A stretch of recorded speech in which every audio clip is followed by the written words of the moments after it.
yang kalau kita ikuti analisis Smith dalam buku dia Living in the Digital Age, Smith menyebut bahwa dalam era digital ini banyak nilai-nilai lama yang ditinggalkan dan nilai-nilai baru yang belum terbentuk, sehingga banyak hal dalam kehidupan berubah dengan sangat cepat dan banyak hal dalam kehidupan terjadi di luar prediksi dan proyeksi kita.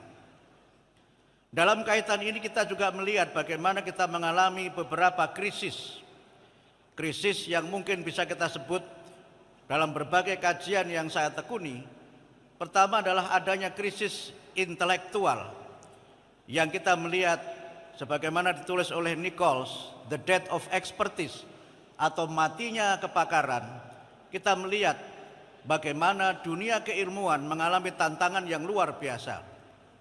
Kita punya Profesor Dr. S. Martono yang hebat dan para profesor yang lain di UNES, tetapi ada Profesor Google. Yang Profesor Google itu menjawab apapun yang kita perlukan. Kita punya para ustadz dan ulama yang luar biasa, tapi juga ada ustadz Google yang bisa memberikan jawaban apapun juga yang diingatkan dan yang diinginkan manusia, walaupun tentu ada perbedaan yang sangat mendasar. Profesor Martono tentu memberikan jawaban berdasarkan keilmuan yang dimiliki, sementara Profesor Google hanya menjawab berdasarkan input yang diberikan oleh masyarakat dalam dunia digital itu. Ada sebuah anekdot yang sering saya sampaikan. Ada seorang cleaning pesawat yang membaca manual bagaimana menerbangkan pesawat. Kemudian cleaning service pesawat itu mengikuti manual itu sampai akhirnya pesawat itu terbang. Tapi di dalam manual pesawat itu tidak ada bagaimana menurunkan pesawat. Sehingga pesawatnya terbang tapi tidak bisa turun karena tidak ada manualnya.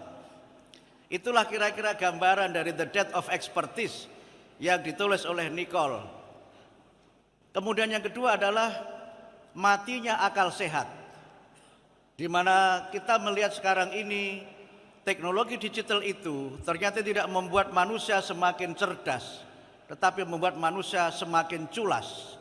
Kita bisa baca dalam bukunya Frankenfurter, World Without Mind, terjemahan bebasnya kira-kira dunia tanpa otak.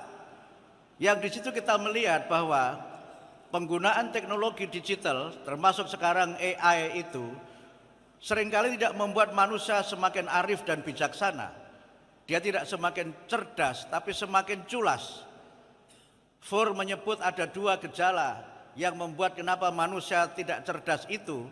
Yang pertama adalah ada yang disebut dengan virality virus atau virus viralitas, di mana orang itu ingin supaya viral, ingin supaya dia menjadi terkenal.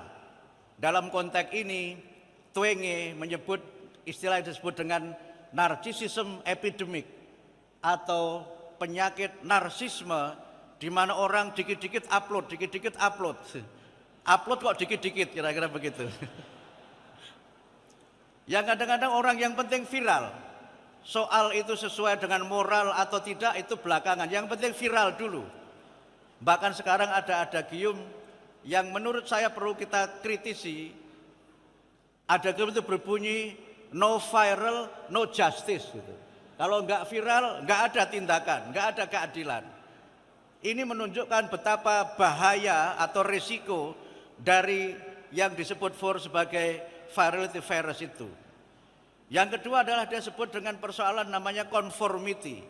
Orang itu ingin nyaman saja, orang itu ingin tenang-tenang saja begitu. Sehingga orang sekarang membuat misalnya grup-grup WA.